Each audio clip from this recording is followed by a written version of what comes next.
Welcome to the Popcorn Junkies. I saw this film last week. It was released last Friday. Rose Plays Julie is directed by Joe Lawler and Christine Molloy. It stars Anne Skelly and it stars Orla Brady. Orla Brady's the mother. Yeah, the mother. And it stars Aidan Gillen, who we'll all know from principally Game of Thrones, but he's obviously been in lots of other things too. Peaky Blinders, of course, yeah, forget about that. He's been around for years. He has been around for years. And I have to say, me and Maddie used to sort of caricature him in Game of Thrones, because he'd always talk like that. It's a bit like that in Peaky Blinders. Yeah, actually he is. But I've always liked him. Oh, I've always There's been something about him that's very real and very authentic. like him far more than you. No, you don't. And it goes back much further. I've mud wrestled with him. The premise of this film is essentially a young girl called Rose, who's training to be, well, a veterinarian, but also a veterinarian that specialises in euthanasia. Well, I think that was just the one lecture was specialised. Well, every lesson was euthanasia. Well, that's true, but it would be a for different module. Animals. Okay, well, they home in on the euthanasia element of her veterinary training. From the beginning of the film, you establish that she's clearly someone who's lost, who's not quite grounded, not anchored, is asking questions and is at sea in terms of where she comes from and who her family is. Now it's funny now you said that, because I was concentrating so acutely, and yet I can't remember how we first know. Well, we know. Looking for. Well, we kind of know with that rather beautiful shot of her standing at the end of a promenade going off into the sea, which is also a photograph. And then is there a voiceover saying that? Yeah, I think we established that she's talking to her step-parent or something, isn't she? She's gone off to other family. What this film is about is essentially a young girl trying to identify her mother and her father. Yeah. Firstly, she identifies her mother, and her mother is an actor. And like, how did they introduce the mum? I thought it was really interesting the way they introduced her birth mother concept. How did they do that? The whole idea of the film. Yeah. We suddenly found ourselves. I mean, bear in mind that we know nothing about this film. We don't really know what it's about, except, as Mark said, a girl looking for her parents. Yeah. Then suddenly we're in a wood with somebody chasing somebody. Terrible car crash has happened. Yeah, terrible car crash, and then suddenly the camera zooms round and we see. Well, you see a woman walking towards you, scratching her head repeatedly with blood coming out of it, which reminded me, I don't know if it reminded you, it reminded me of Wild at Heart. Do you remember that moment in the Lynch film where there's the car crash and they just keep scratching their brain? Yeah, I do now you say that. It's Wild at Heart. Is it Wild at Heart? I need to see it again. Just they're constantly, and you're like, no! Yeah. Well, it was like that. And then what happened? And then she turns into a vampire. Which was, I was so thrown by this. I was so thrown too. But I thought it was really clever. I thought it was amazingly clever. I thought it was cleverer than you, because we suddenly find ourselves within the horror trope sort of type thing, which I don't know how I can explain this, because it sort of does that all the way through, but only very, very minutely. And obviously her mother's an actress, and her mother was acting the part in this film. And we see a couple of other parts. She plays a midwife and something else. She's in a costume drama, isn't she? And blah, blah, blah. But that particularly coming so soon at the beginning, and when we really don't know how this film is going to play out, was a real shock. Yeah. So, and you're right. I mean, so much about this film is a bit like, you know, when the tide comes in and it washes the sand over, say something you've marked in the sand, analogy, and then the sea comes in again and marks it and wipes it away. Yeah. It's very hard with it, and that's kind of an analogy that carries through to the archaeology that's later in the film. It's one of those films where you can't obviously cite the moments, and I think that's quite clever. Like, I can't remember the moment she identifies her mum.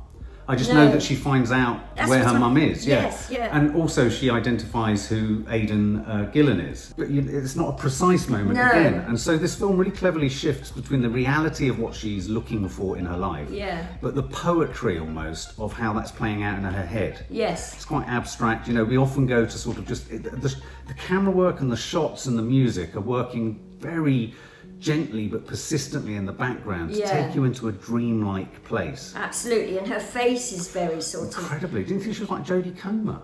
Yeah. And in a way, she keeps the same expression a long time, and you would think that would be boring, but it's so not. No, it's not. I mean, you're absolutely amazed by... You can't take your eyes off her, can you? Yeah, no, absolutely. I think what's clever about this film is that in the character of Rose, played by Anne Skelly, when you realise, and we won't ruin it yet, we're going to, but we're not going to ruin it yet. When you discover how she's been conceived, it made me reflect back on an element of a chilling sort of brutality to her character. There was an ice-chilled sort of precision to her character that wasn't particularly pleasant. There was a sort of stillness to her and a sort of inability to see human emotion. And the way that's got across in the film is in the scenes of the euthanasia of the animals. Yes. She's looking at it more like, oh, yes, that's interesting, rather than, oh, the poor animal. Yes. Didn't you think? Absolutely. And that sort of slightly disassociative approach to death, I thought was quite a clever connection between her character and the personality of her, what we discover as her father, so that she's almost carried through that. That sort of harshness and nastiness and coldness of spirit. Yes, yes. So her mum reveals to her the exact way in which she was conceived. And how was she conceived? She was raped. And how did that hit you, that moment in there? Well, I'd sort of started to think that she was. Right, yeah. And in a way, simply because it seemed to be an explanation for the reason that, you know, she hadn't ever told her or hadn't ever talked to her about it. And but it's done very meaningfully and very... and they have flashbacks. I mean, Nadia keeps asking, because I really want the guys to see it, because I think it's an important film. And she keeps saying, is it explicit? It really, weirdly, it isn't explicit, is it? I mean, it's alluded to. You see some of the scene of it, but it's not explicit in the sense that you see what's happening. No. You just... And I think that's what this film's strength is that the impact of the rape is felt throughout the film within all the female characters and the male character. Very well put, because what I was going to say was there was a point, although I sort of suspected and my radar was telling me maybe she's been raped. The mother. The mother. At the same time, I was thinking, oh, maybe that's not true. I kept thinking, no, that's not true. She sort of dressed it up, her leaving her daughter, abandoning, if you like. Yeah, because there is that first judgment, isn't there, that she's left her daughter. Yeah, and I thought, no, she... and also all the introductions that were given to the character of the archaeologist, Yes. is sort of so charming. Yeah. That it's sort of like, I thought it's a mistake. She's lying. Yeah, absolutely. I mean, I didn't think that as much, but I think that's clever. You could easily see that. Yeah, I agree. And I thought Aidan Gillen plays the archaeologist, so we discover that Aidan Gillen is the one who raped Orla Brady. When she was a student. When she was a student and when she was on an archaeological dig. Yes. And so this then becomes a sort of revenge thriller. But like you say, more a revenge horror. It's such an odd genre. It reminded me in a very different way to how Baby Teeth did something that confounded genre and confounded traditional storytelling in its depiction of a girl dying of cancer. Yeah. And this completely confounds genre norms in telling the story of a girl who is conceived due to a rape and how that then plays out. It's a bizarre amalgam, isn't it, of horror, it is. upset, distress, beauty as well. Yes. I mean, it so has you on the edge of your seat. And I think the analogies, it's interesting because there's all sorts of metaphors and analogies going on in the film. You know, her mum is an actress, so she plays parts, and why it's called Rose Plays Julie is that Rose, the daughter who's been conceived through this rape, goes on to impersonate someone else to, in a sense, ensnare her father into a situation that provokes him to do exactly to her what he did to her mother. Yeah. Which I thought was an incredibly... I was on the edge of my seat watching all of that. Yeah, we don't see the rape, the initial rape at all. But because he sort of attacks the girl... The younger one. Yeah, in a sort of copycat sort of thing. It is really. I don't know, I didn't know what to do with that information. Did you, as you were watching it? I was thinking, no, obviously she hadn't led him on. But at the same time, she wanted revenge. We knew she wanted revenge. What I liked was she was as predatory in getting him back as he'd been in raping her mother. That's what I mean, because she'd gone and got things to make that happen. And you were rooting for her. And so she goes to try and ensnare him. And I just think this is a really compelling film, because then this becomes... she goes back to her mum, and then it becomes a sort of fable about women versus men. Yeah. And did that sort of resonate for you? Oh, totally. I mean, it was as much her mother's film as it was her film. It was, wasn't it? And in the sense that her mother made peace with her and loved her, and all the stuff that she felt about having so-called abandoned her in the first place. Was made okay. I mean, that was made okay. The way that she was looking for a mother wasn't just looking for a mother, she was sort of stalking her. Yeah. I mean, it was quite overt, wasn't it? Yeah. She was appearing on the edge of sets, and she was... That's what I mean, she was quite a sort of... well, she's quite a sort of creepy character. Yes. And I think I quite like the way it presented her as a creepy character, because you very much saw the mum as the victim. She'd obviously been raped. And even though there was the horrific scene where he goes to do something similar to the younger girl, the daughter, she's kind of in control of the narrative there. Yeah. She's leading him on. She's kind of honey trapping him. She's gone to this event where she lures him to try and essentially attack her. She's already got the sedative or the horse tranquilizer that will kill a man. Yes. And she's got in the toilet, that scene where she's practicing hitting him, and you're like, oh my god, this is not going to work. This is not going to work. Yeah.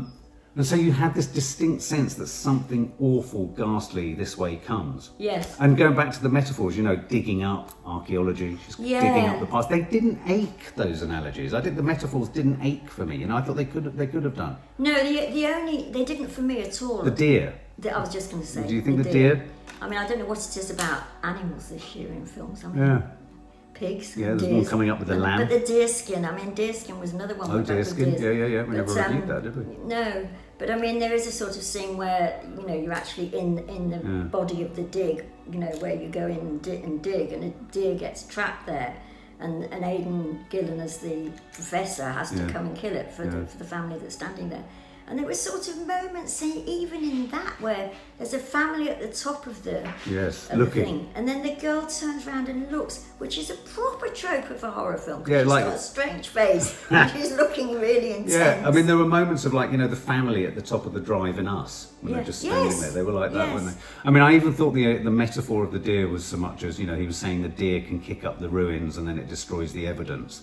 And you could argue that that's what she's doing by kicking up the past and sort of, in a sense, honey trapping him.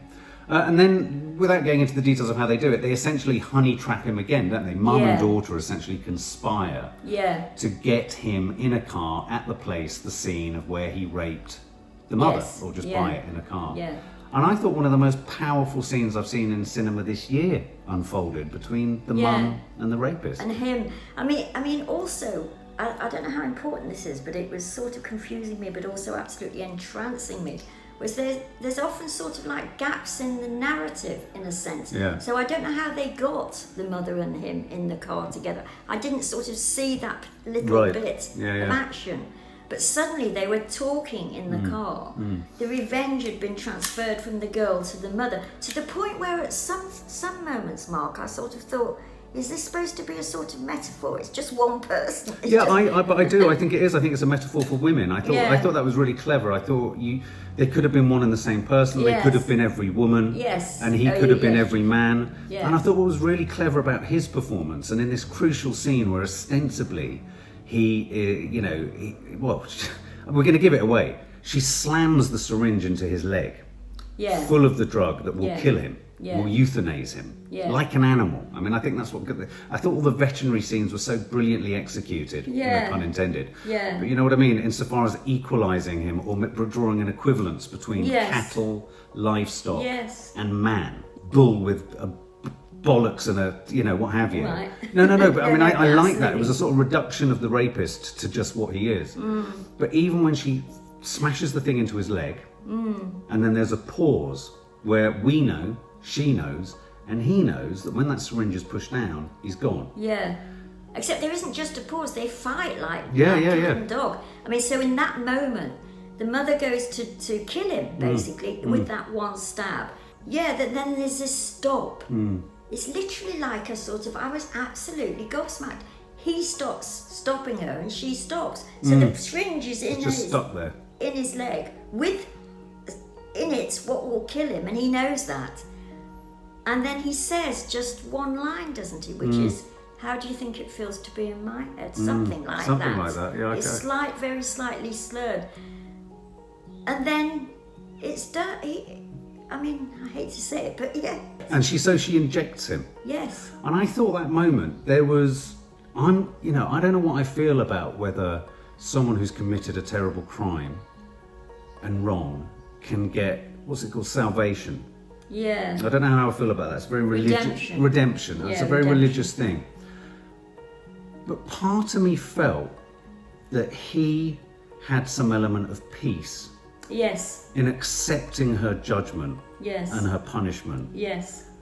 And I, as a viewer, not forgave him, but I accepted his acceptance. Yeah, and I think did. That was an astonishing achievement by him. Yes, absolutely. Gives me goosebumps thinking about it. Yeah, and me. Because it is a film about the strength and unity of women pushing against male oppression, etc. That's all there, and it's done in an incredibly clever, nuanced, poetic, beautiful way. Yeah. But then you've got to have a guy in it who's not just a sort of evil guy that you hate. Exactly, and there's loads of sort of little clues to him being sort of not just your average guy, but sort of nicer than your average guy. I mean, you know, he's a professor, he's got a book out, he's, you know, that exchange where he says, do you think I'm quite big? And then he says or she says, is that a trick question? And you get little warning signs all the way through it. I mean, I thought at that point, and this sounds ridiculous, that although I'd gone through the thing of thinking, well, maybe the mother wasn't raped at all, maybe it's her story, that it was the wrong man. I mean, how ridiculous is that? I had that moment. I thought that one moment. Yeah, maybe she was framing him or something. Yes. She had turned his malevolence, that it almost in a sense she genetically has inherited, she turned it against him. Oh, that's an interesting. And I think that's a really nice parallel. It's an interesting, you know, that sort of nastiness in your DNA can lead to you being a rapist, or it can also be harnessed into killing the rapist. Wow. Which I think, that's great. Yeah. It's so, let's sum up. I mean, because I just thought this was an incredible, I was so shocked and surprised by how quietly and subtly clever and impactful this film was. I thought the soundtrack was phenomenal. It's a beautiful soundtrack. It is. That pulses along. I mean, as you said, I'm not a fan of manipulative soundtracks, but it just kept you going with a sense of horror. Yeah. It was a horror film, a bit like The Nest. It was a horror film, but not a horror film. Yeah. All the characters are haunted. Yeah. You know, even him, Aidan Gillen, with his wife, who is living in her house and kind of, he's sort of living on borrowed time and is slightly emasculated himself. There was all of that kind of rolled into his kind of domination of these women. There's the metaphors of archaeology, the mum being on film sets and the double sort of lives and the sort of playing different parts. And then there's the fact that our daughter, Rose, the daughter, you know, puts on a wig and becomes another character in order to ensnare her dad into potentially attacking. And then you have this remarkable sort of sacrificial scene at the end. Yes. In which the victim of the sacrifice essentially allows the sacrifice to happen. Yeah. Yeah. I mean, I don't think I've ever seen anything quite like that. No. So I'm going to give my score and then you can give your sum up and your score. I'm going to give this a great big whacking, humongous, large, enormous 100 out of 100. Yeah. I thought, you said it earlier, if I'd made this film, I would just close the curtains, pull up the duvet, and have a packet of ginger nuts. Yeah, my job is done. Yeah. So I'm giving it the same. Are you? Yeah. It was literally perfect. There are only 2 films in my life, in my film-going life, where I've sort of bumped into things as I come out because I'm so trapped in the narrative of what is going on. Even the bits that I don't fully understand are gripping. Absolutely gripping. Yeah. And I love the way it also visually echoed around. You have the shot of her on the promenade, almost with the jetty going out, not turning around. Then you have the photograph of her in her room where she's looking away, not turning around. And then you have that final shot of her turning round. She doesn't want to turn round. She doesn't want to turn. And for me, that resonated on so many levels without going on about me. But, a photograph that's haunted me most of my life is the only photograph I've effectively had of my dad was him with his back turned to me. I thought of that. And his head was turned, and so for me this was like, oh wow, she wants to know where she comes from. And it was we haven't really talked about that, it's a really good film about who are we, where do we come from, and why does that matter? Yeah, without it being heavy about that. Exactly. I mean, in a way, that one could say that's been done to death with people trying to find their roots and all of that. But this was done in a totally original way. Yeah, it wasn't obvious. And one was wrong-footed. I was wrong-footed all the way through it, but in a good way. So what are you giving it, did you say? I'm giving it 100. Because it was a real worry. When I was sort of bigging it up, I was thinking, oh God, I've bigged it up a bit too much. No. In fact, if it was possible to give it 100.1, I would do because of my points system. Okay, well, we'll give it 100.1. There you go. Really, go and see it. Oh, it's amazing. It is a brilliant, brilliant film. I mean, another film this year that beats that one for me will have to really work hard. It was fantastic. You have to work hard by 0.1. For more film and family fun, don't forget to click the subscribe button and make sure to click the bell to never miss an update.